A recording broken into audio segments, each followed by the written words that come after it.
नमस्कार विद्यार्थी मित्रांनो, राम काळवदे 10वी मॅथ या चॅनलमध्ये आपलं सर्वांचं स्वागत आहे. तर आपण उदाहरण 6 पर्यंत उदाहरण पाहिलेलं आहे.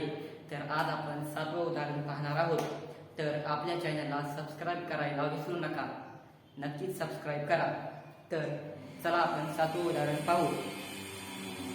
तर 7वं उदाहरण 6वं, 7वं आणि 8वं हे 3 जे उदाहरण आहेत ते वेगवेगळ्या प्रकारचे उदाहरण आहेत.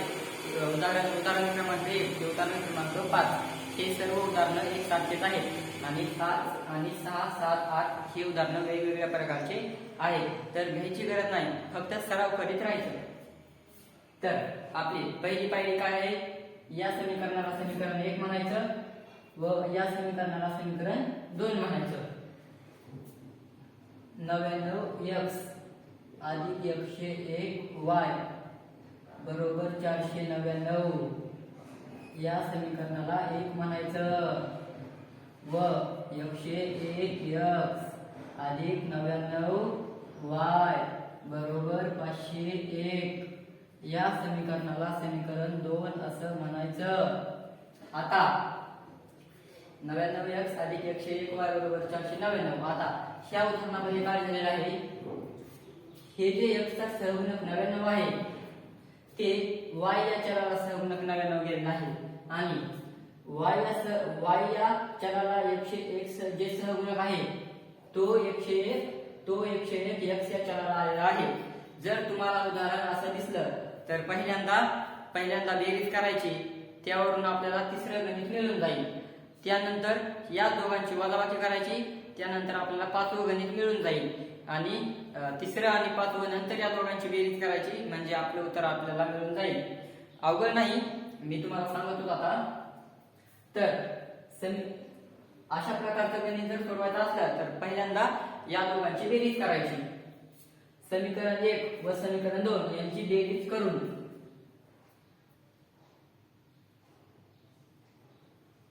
समीकरण 1 व समीकरण 2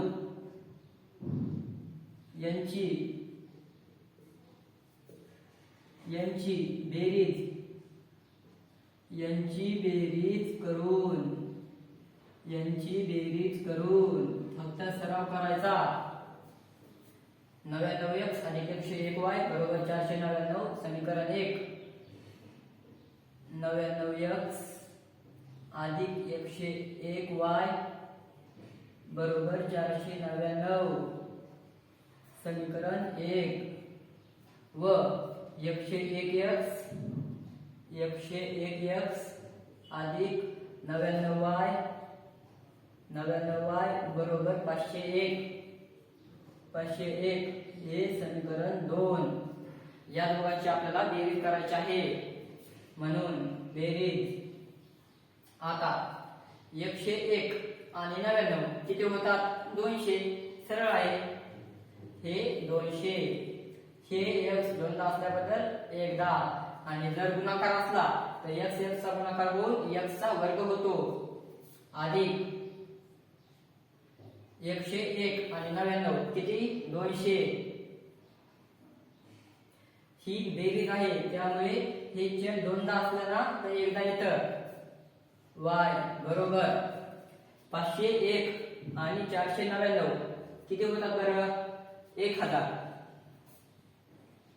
हे 1000.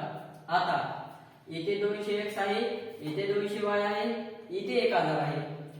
सर्वात मोठ्या संख्येने या तिघांना भाग जाईल अशी संख्या कोणती आहे?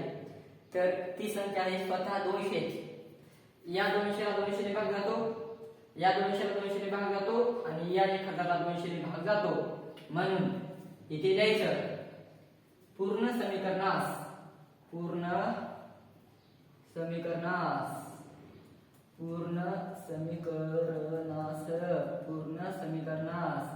200 ने भाग घालून 200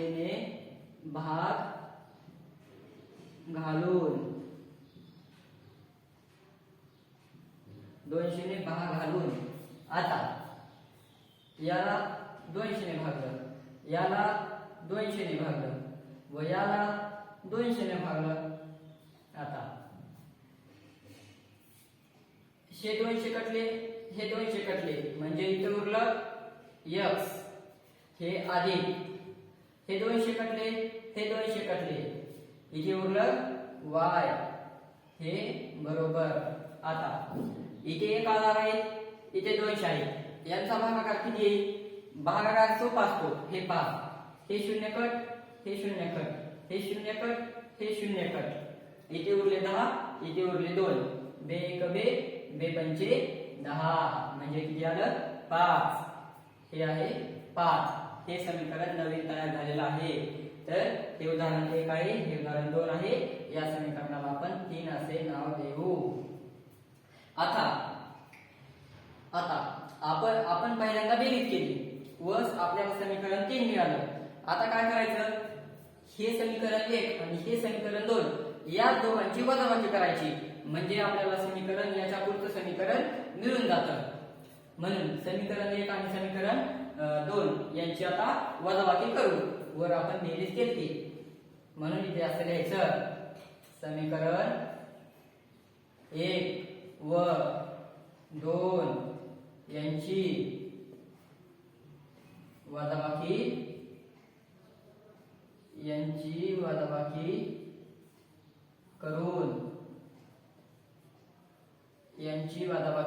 करून लिहायचं. समीकरण 1 कोणतं आहे? 99x अधिक 101y बरोबर 499. तर आपण काय करू? हे समीकरण 1 पहिल्यांदा नाही लिहायचं. का नाही लिहायचं? कारण 499 मधून 501 घालायला नंतर अवघड होते. त्यामुळे काय करू? इथे 501 ही संख्या मोठी आहे, 499 ही संख्या बारीक आहे. त्यामुळे समीकरण 2 मधून समीकरण 1 वजा करूया. मग इथे लिहायचं समीकरण 1 व समीकरण 2 यांची वजाबाकी करून. हे तर आपण लिहिलेलं आहे, पण इथे काय करायचं? समीकरण 2 हे पहिल्यांदा लिहायचं आणि समीकरण 1 हे दुसऱ्यांदा लिहायचं.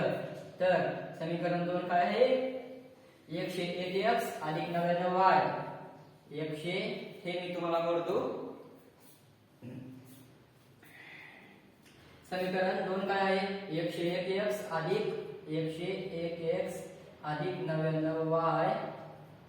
99y बरोबर 501 हे आहे समीकरण 2. काय नाही, हे 501 ही संख्या मोठी आहे म्हणून समीकरण 2 मधून आपण समीकरण 1 वजा करावं लागलो आहोत. तर हे समीकरण 501 लिहिलेलं आहे. तर 99x अधिक 101y बरोबर 499. 99x अधिक 101y 99x अधिक 101y बरोबर 499. 499 हे आहे समीकरण 1. आता तुम्हाला तर माहिती आहे आपण वजाबाकी करताना काय करतो? विरुद्ध चिन्ह देतो.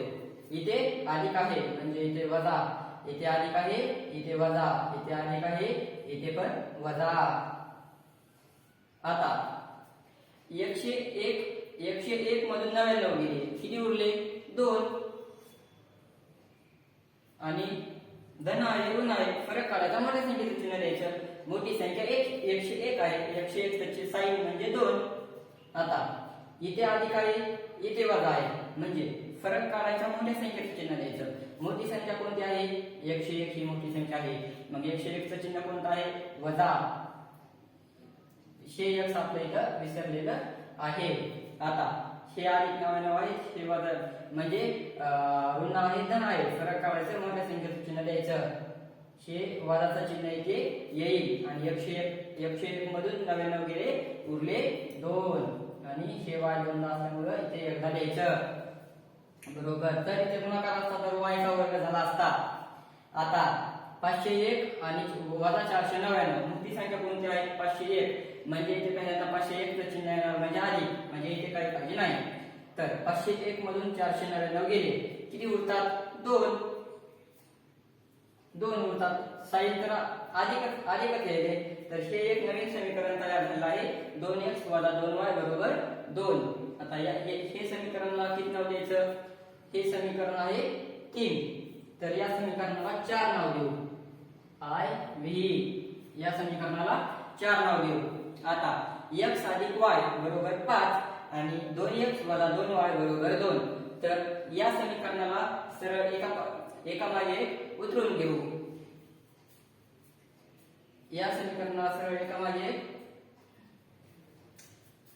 हे जे गणित आहे हे अजून बारीक होतं, हे अजून बारीक होतं. हे पहा, इथे दोन x आहे, इथे 2y आहे, इथे 2 आहे, म्हणजे प्रत्येक चिन्हाला 2 ने भाग जातो. म्हणून या पूर्ण समीकरणाला आपण 2 ने भाग घालू.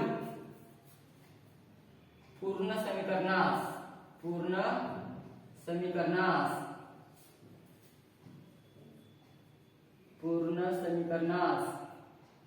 2 ने भाग घालून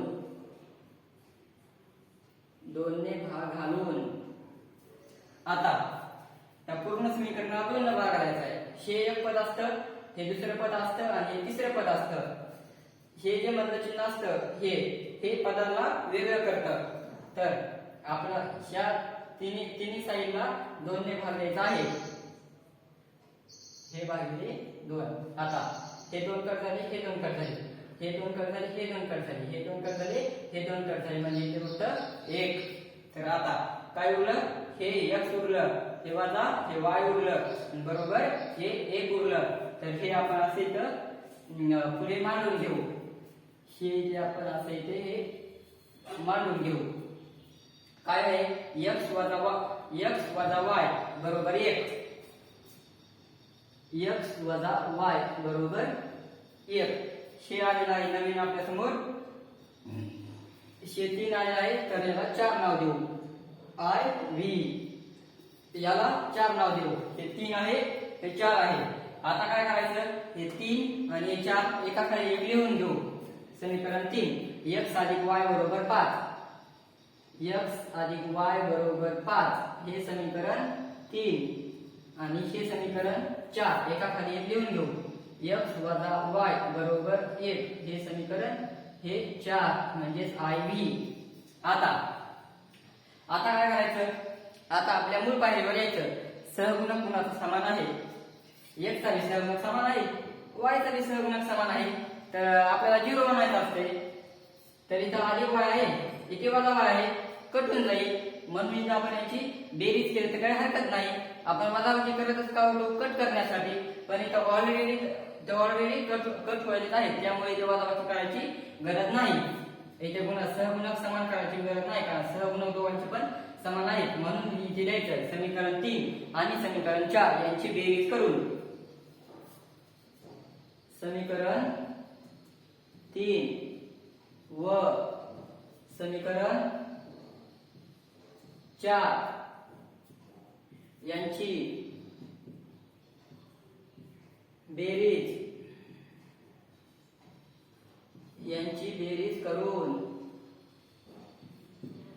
बेरीज करून समीकरण 3 आहे, समीकरण 4 आहे, यांची बेरीज करायची आहे. अधिक आता हे x इथे काही नसतं म्हणजे 1 असतं आणि हे x इथे काही नसतं म्हणजे 1 असतं. मग हे 1 आणि हे 1 किती झाले? हे 2 1 आणि हे x इथे जसे. आता हे अधिक y आहे, हे वजा y आहे, म्हणजे धन आहे ऋण आहे. फरक काढायचा, मोठ्या संख्येचं चिन्ह द्यायचं. आता हे कटून चाललंय म्हणजे 0 व्हायले, म्हणजे याचा तर काही सवाल उरत नाही. आता बेरीज करायला आपण 5 आणि 1 6 हे बरोबरचं चिन्ह. 5 आणि 1 6. आता इथे या दोघांच्या मध्ये गुणाकार चिन्ह असतं. इथे आपल्याला x ची किंमत काढायची आहे, म्हणून हे दोन इकडे भागाकारामध्ये जातील. x बरोबर चिन्ह लिहिलं की या दोनचा विचार नाही करायचा. ह्या बरोबर चिन्हाच्या पुढे जी संख्या आहे त्या संख्येचा विचार करायचा. ही बरोबरची संख्या कोणती आहे? 6. नंतर या संख्येचा विचार करायचा. हे इथे गुणाकारामध्ये आहे, हे इकडे भागाकारामध्ये येतील व या दोघांचा भागाकार होईल 2 1 2 6. म्हणजे आपली x ची किंमत आलेली आहे 3. आता आपली x ची किंमत आलेली आहे 3. आता आपल्याला काढायची आहे y ची किंमत. म्हणून काय करू आपण? x ची किंमत या जेवढी समीकरण आहे तेवढ्यापैकी कोणत्याही समीकरणामध्ये जर x ची किंमत ठेवली तर y ची किंमत मिळून जाते. म्हणून आपण हे इकडे हे बाजूला लिहित आहोत. x ची किंमत 3 कोणत्या समीकरणामध्ये ठेवायची? हे समीकरण तर मोठे आहे, यांच्यामध्ये जर नगर x अधिक 5y बरोबर 5 हे समीकरण सोपं आहे. यामध्ये ठेवू हे समीकरण सोपं आहे, बरं पडतंय आपल्याला. मग जिथे x असेल तिथे x ची किंमत ठेवायची. आता हे समीकरण आपण इथे उचलून घेऊ. ते अगोदर इथे असे लिहू की x ची किंमत आता y करायचा आहे ना आपल्याला, त्यामुळे x ची किंमत 3 ही या समीकरणामध्ये ठेवू. म्हणून x बरोबर 3 ही किंमत या समीकरणामध्ये ठेवून x बरोबर 3 ही किंमत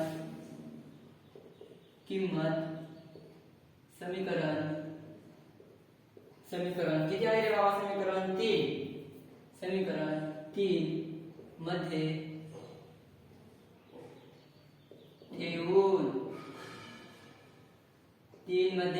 ठेवून समीकरण 3 कुठे आहे? हे आहे. काय आहे? x अधिक y बरोबर 5. x अधिक y बरोबर 5. जिथे x असेल तिथे x ची किंमत ही 3 टाकायची. कुठं? इथं x आहे म्हणजे इथं 3 येते. अधिक y बरोबर 5. आता इथे आपल्याला y ची किंमत काढायची आहे म्हणून हे 3 हे इकडे जाते. ह्या 3चं चिन्ह हे नसतं बरं का. हे अधिकचं चिन्ह या y चं असतं आणि ह्या अधिकचं चिन्ह इथं असतं, ते आपल्याला दिसत नसतं. तर इथे आपल्याला y ची किंमत काढायची आहे म्हणून y बरोबर हे 5 आणि हे 3 इथे अधिक मध्ये असतात. हे इथे चिन्ह दिसत नसतं आणि ह्या y चा सहगुणक इथं 1 असतो, ते पण लपलेला असतो. तर y बरोबर 5 आणि हे 3 इथे अधिक मध्ये आहे म्हणजे इकडे वजामध्ये येतील आणि y बरोबर 5 मधून 3 2 येईल. हे आहे आपलं पूर्ण गणित. गणित होतं मोठं, फक्त सराव करीत राहा. एक पायरी मिळून जाते. अवघड काहीच नसतं, अशक्य काहीच नाही. म्हणून लास्टला लिहायचं समीकरण x, y बरोबर x ची किंमत किती आहे?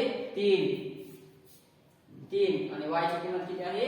2. ही या समीकरणाची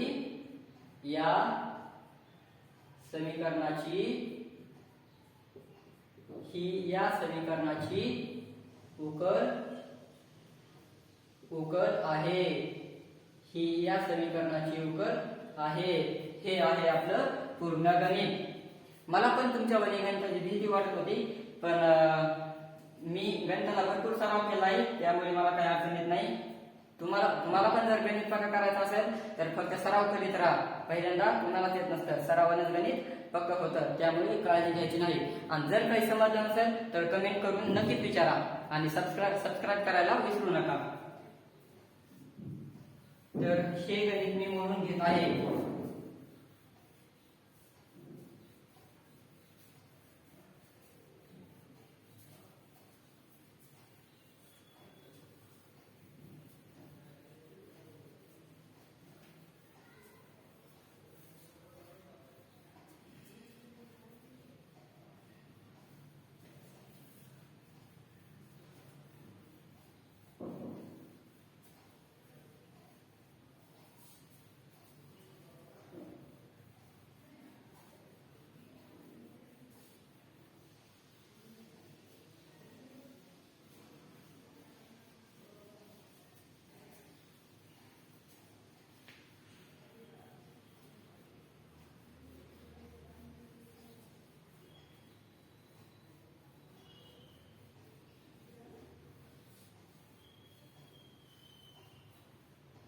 जर तुम्हाला काही कळालं नसेल तर कमेंट मध्ये नक्कीच विचारा. आपण भेटूया आपल्या उदाहरणासोबत पुढील लेक्चर मध्ये.